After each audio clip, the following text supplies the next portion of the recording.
This is our new microphone that one of our members, Chris Phillips, donated to our organization. So we're really, really happy about that. And now Donna, and Hope, who have put this together, she'll say a few words. Sure. I don't think I need the microphone right now, if you can all hear me, but when we get on the beach, we will use it. Well, thank you all for coming. We're delighted to see so many. The Quonnie Historical Society board members welcome you to the second event of the summer season, the History Walk along West Beach. We have 3 presenters today, Ann Doyle, Hope Andrews, and Holly Schroeder. Is Holly right over here? And then we have Bob Patrone, who has volunteered to record this walk for us. Thank you. We have a surprise for everyone that is here today. Each family will receive one of these books. And in this book are copies of antique postcards that all which we will be talking about today. So this is the surprise. Some of my neighbors didn't know what it was going to be. And we have included so it's 1 per family, and if you would like an additional copy for a gift or something, we are charging $10 because of the printing, but each of you can receive 1 per family. And we've included an index card, and we also have pencils.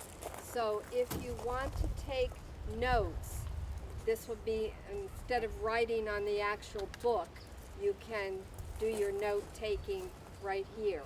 So as you proceed to go down to the beach, please take a book and a pencil. Let's see. I think I told everyone, if you haven't signed our guest book, please sign it on the way going down to the beach. Ways that you can get to the beach, right here by the boardwalk, and there are steps, or the other way is through the arbor. There's a path, and there are no steps. So either 2 ways, or there are 2 ways to enter the beach. So I think you're going to learn a lot, and this should be fun. So, and we also will have water. So Vicki and Marty have donated water, and that will be available for us. And after we proceed from the breachway, we'll come to the cove area where we can sit for a while, and Hope Andrews will be giving us some information. Then we proceed east to Money Rock and then to Picnic Rock. So it should be, I think, a nice afternoon for all. Okay.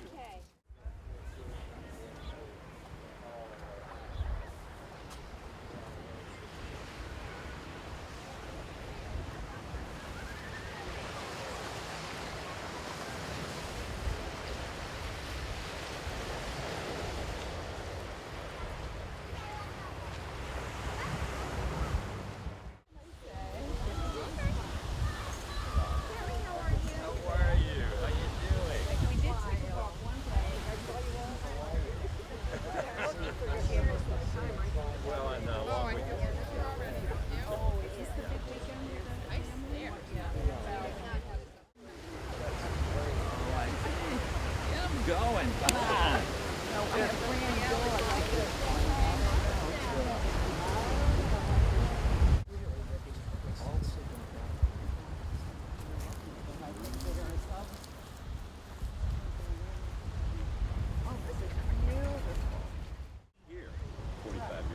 We are so lucky to have this day. Yeah. Thank you all for coming. I hope you enjoy our walk this afternoon.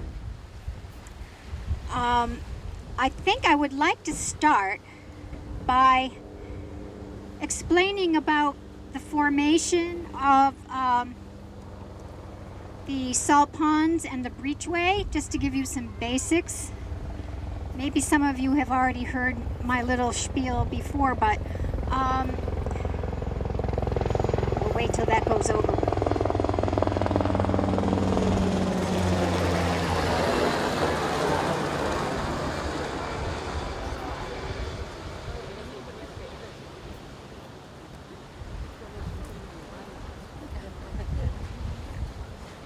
Would somebody like to hold this for me while I talk, please? Oh, thanks very much. You are here. Where are we? Actually, you're right here. Yeah, right We're over here. here. Right here. Okay. Let's start with the glaciers. The first glacial age was about 21,000 years ago. Can you all hear me? Yes. Okay. And when it came down, it brought all those boulders. That's why we have all these beautiful rocks. And now we have crabs and snails and all kinds of things. So it was the glacier, especially that first glacier, that brought all the rocks that you see here. And it also went as far as Block Island. Block Island is at the end of that glacier, and it just deposited all this stuff there. Now we have Block Island. Then there was the melting of the glaciers, and with the melting of the glaciers, there was silt that came out, we call it outwash, that came down as the water was melting, and it formed what we call headlands. The headlands are, this is Quonnie Neck here, and that would be one of the headlands. The second glacier that came stopped just north of Route 1. There's a moraine there, many of you know about that. And then the outwash formed some of these headlands. So, between the headlands, like here's Quonnie Headland, there's another one over in Charlestown, Weekapaug. The water kept melting, and then the barrier beaches were formed between the headlands because of the currents in the water. So, I mean, that's a really basic explanation, but the barrier beaches, which we know quite a bit about, a lot of you do today, are very fragile, and they're in the process of change all the time.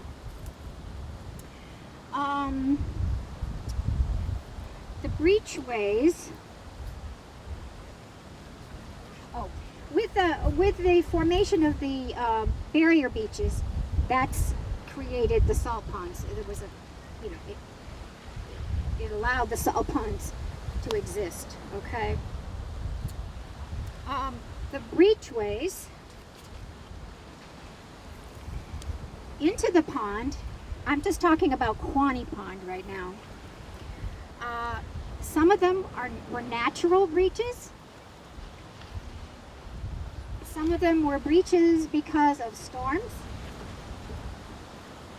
For instance, 38 Hurricane, Weekapaug Inn used to be right on the shore, and there was a breachway that formed right next to the Weekapaug Inn.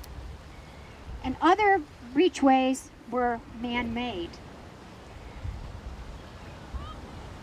The three most recent breachways in our history: first, the natural breach of Quonnie Pond, and I have done so much research and trying to talk to people that know something about the breachways. And I don't know if you know David Brown from West Beach, but I spent quite a bit of time with him, and he's done some research, and also from family stories and that kind of thing. a natural breach formed to the east of here, over where West Beach Road was, right by David Brown's house, actually. Okay. Yeah. So, yeah. Okay. Let's hold it way up. That would be about here. Yep. About here. Yep. Mm-hmm. Now, I talked to Monroe Hoxie. I think maybe some of you knew. He was in his 90s when I talked to him, and this was a while ago. He was brought up by his grandfather here, and he said that his grandfather used to talk about having to go out and open up the breachways every year. So I think that's exactly where he used to go, down to the natural breach where we just pointed out. Let's see. The other one was right through here. The natural. Right along here. They made this. Well, there was, yeah. What happened was, from what I can piece together, is that in the 1870s is when they more or less closed up that breachway down there. And then that left land to be developed because it was towards the 1800s that people wanted to come here for vacation. And they needed access to come down here. So they created the old breach, which we call the old breach. Now the old breach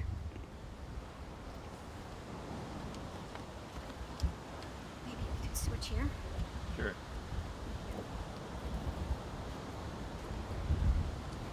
This is an aerial view of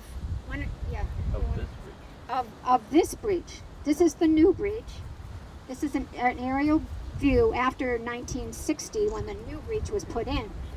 But you can see where the old breach used to be. The old breach used to come through right here, and then used to swing around and go out to the pond in this direction. All right?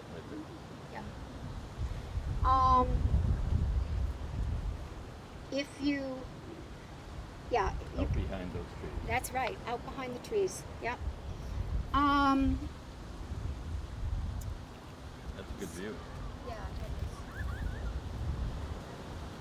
Now, this old breach was used starting in about the late 1970s, 1870s,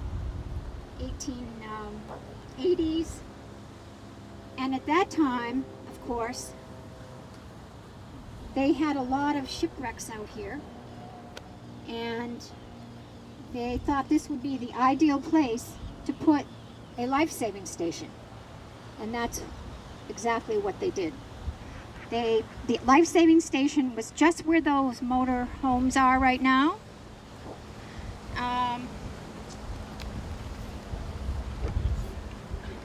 No, they're right here, Yeah, right here, there. Yeah. right here.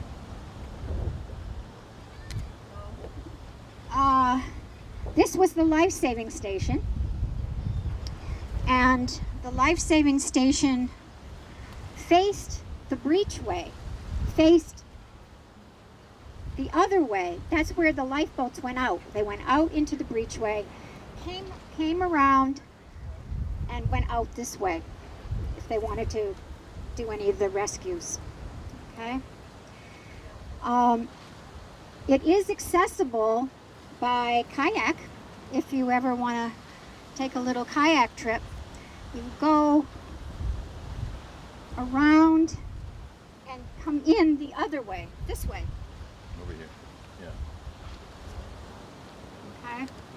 There are remnants of the wall of the Coast Guard station.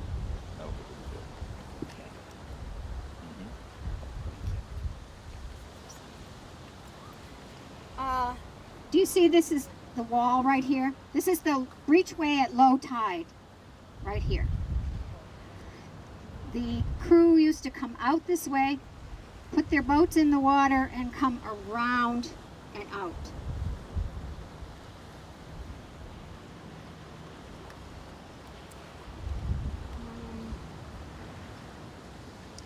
Of course, the Native Americans were the first to live here it was about 8,000 years or so ago. And then, because of an agreement between Thomas Stanton and one of the Niantic chiefs, Thomas Stanton was given Quonnie Neck, the whole neck. 5,000 acres. 5,000 acres, okay. So that was the beginning of the white man's settling here. By the 1800s, a Babcock family bought most of the land here on West Beach and had their farm here. And then once the breachway was closed up further here, and they started selling lots along this breachway,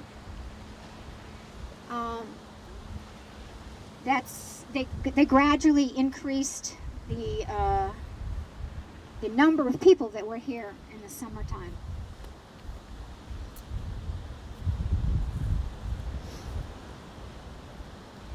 At first, it was just local families that came. Hope Valley, Ashaway, that's why we call this the Ashaway. There's an Ashaway group. Just people that lived really nearby were the ones that came to Quonnie. And it wasn't until a little later that people from more distant places like Providence and Connecticut, they started coming here too.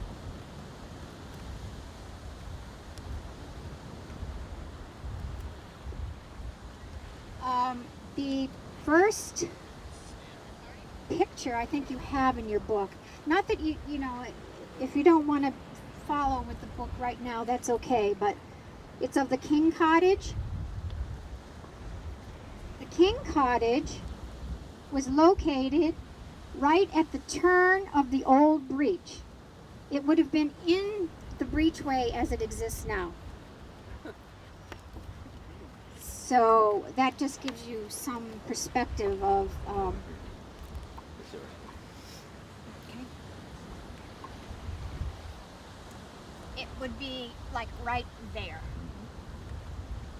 And all these places along the side here had the boarding houses and the cottages, and Hope is going to talk to you a little bit about that.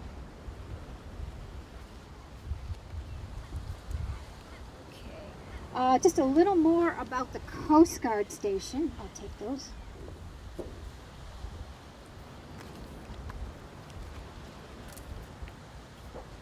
This is another view of where we are right now. And we're looking across, and you see that little building here. That's the life-saving station, built in 1892. And it was right where those mobile homes are over there. And this would have been the view when the old breachway existed.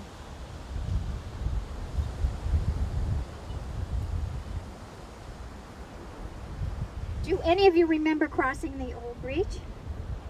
My neighbor did. My neighbor Sandy Bristol. Yeah. Across the street when she was a child. She Yeah. grew up here. She remembered coming here and we could Right. walk. Yeah, I used to cross the old breach myself. At low And- tide. Yeah, at low tide, at low tide. And then we'd take a picnic and go over here, and the dunes were really high then. So it's eroded quite a bit since then. And now, you know, you can't cross over like that anymore, obviously. As I said, the Coast Guard, or it was called the Life Saving Station, was built in 1892, and it became part of the Coast Guard in about 1915. And it was there until the hurricane, 1938. And it was severely damaged. And at that point, we really didn't need the services anymore after the 38 hurricane because of technology. And so they decided to dismantle it.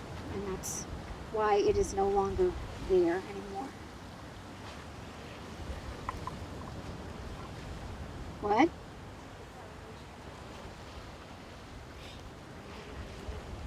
Yes. All right. Holly was saying you can see the foundations of the Coast Guard station.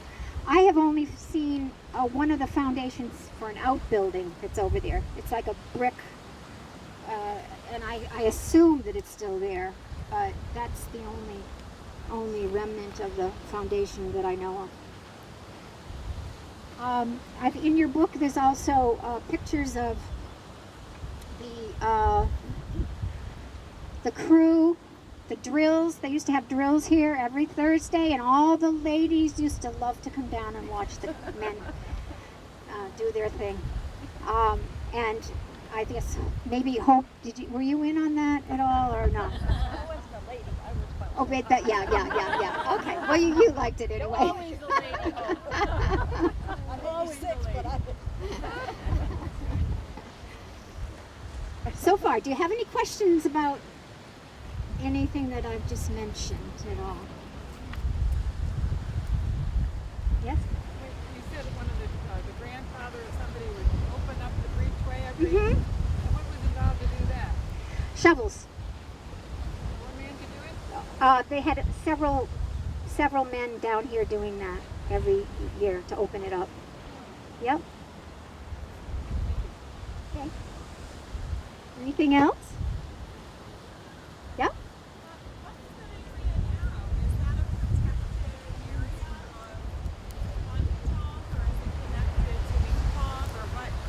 Well, in different parts of the beach, it belongs to different associations or land trusts. The Fishermen's Association has that where the mobile homes are. That's for the Fishermen's Association of Rhode Island. I forget what the official name is, but Rims, right? So they have that piece there, but then there are some Shelter Harbor. Weekapaug owns a good deal of the beach way down. So it depends on exactly what section you're talking about, but it's preserved now. Yeah. Dredge this out and line it. All right. When the new breachway, about 1959, I think they started. Yeah. And Hope has some recollections of that, I know. And they had a causeway that went over so that all the trucks and everything could get over onto this side. I think it was mainly because they did this because of recreation. I think that was the reason for doing the new breachway, and now we're waiting for it to be dredged again. Also So, to keep the pond clean. yeah, well, there's a lot more tidal flow right now, which, every time man does something, there are other effects.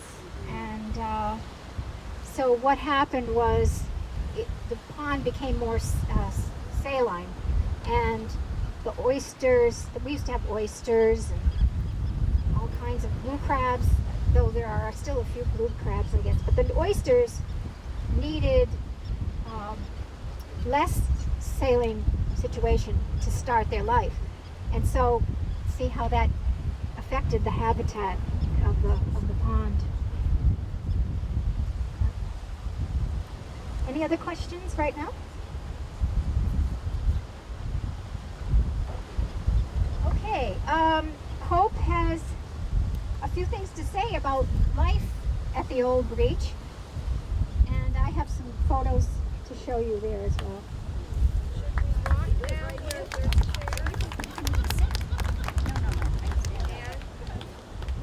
We can see down the breachway from here. This soft sand gets me. Okay, along this side of the old breachway, which curved around the by the Coast Guard station, which Ann described to you, was a number of cottages and hotels that were built in the late 1800s. They became popular summer vacation spots, not only to the local natives from the countryside, but also later visitors from Massachusetts, Connecticut, New York, New Jersey, and so forth. Swimming was enjoyed on the breachway at low tide. You could wade right across the breachway from the hotels right across the breachway. And boating and fishing. The boats were supplied by the hotels. Delicious old-fashioned meals were served, including freshly caught seafood and Rhode Island Johnny cakes. Now guests were taken. Ann told you about the King Cottages, #1 on your card. That was quite a big, long, rambling cottage, and they took paying guests there. Also, another hotel. Here's the picture. That's the picture of the hotels. The Eldridge House was the furthest one down. That's in your book with a porch on the front of it. And then it was the Pleasant View House, the Worcester House, the Breakers, and then it was the beginning of the boardwalk right by the St. George Hotel. The Breakers, one of the family-style boarding houses, was owned and run by Thomas J. Clark, who advertised in his brochure fresh vegetables and dairy products for his table, provided daily from his farm right here on West Beach up on Route 1. More or less like this a little vegetable stand that you see when you turn down West Beach Road now. And he also had cows. Talk about inflation.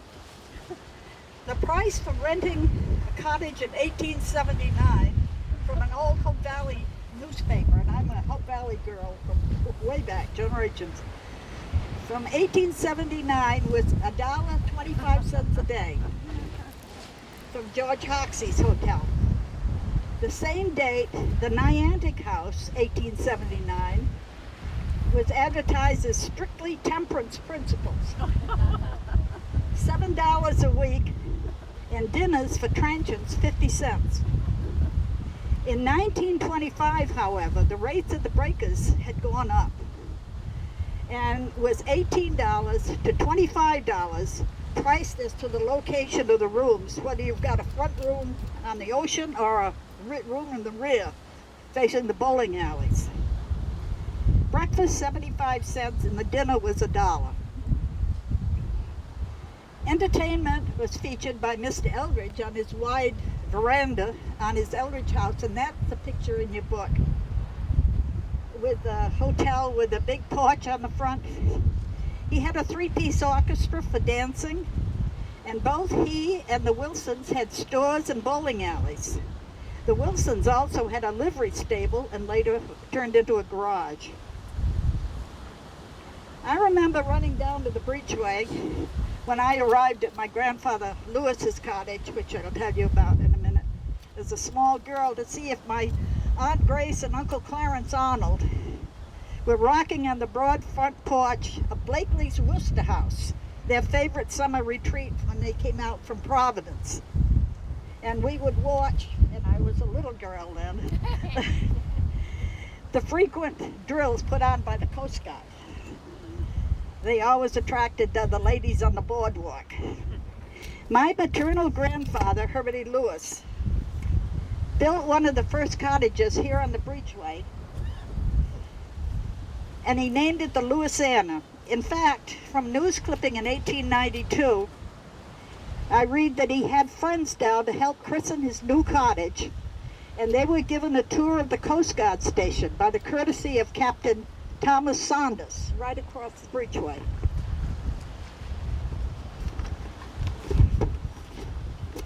Grandpa Lewis must have owned the strip of land here from the breachway to the road, to West Beach Road, because he sold a piece of the land soon after, and the Breakers Hotel was built on this location.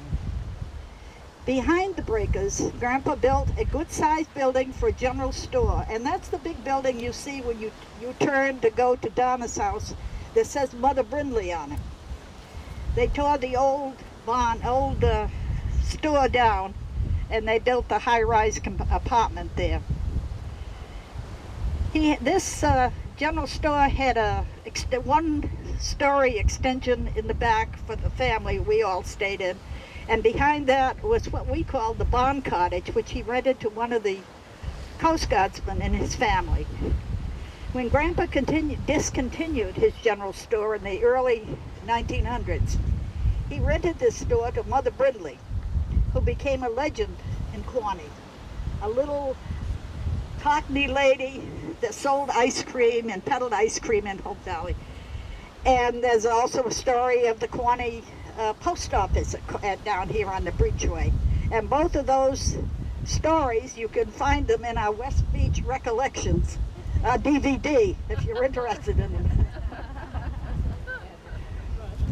Mr. Rice at the St. George Hotel was the first postmaster, and the post office at that time was called Aden, after a politician. Now, right by the St. George Hotel, there were steps that went up, and they built a boardwalk that went in front of the cottages all around this corner up until the Midway cottages. People enjoyed, the ladies especially, strolling in the salt air, visiting and gazing out at sea at the passing ships. I remember when I was a small girl walking on that boardwalk, they had the glass balled, net encased balls hanging on all the porches. You could look right in the rooms, and the wild beach roses were blooming. You could smell and the odor of them all around us.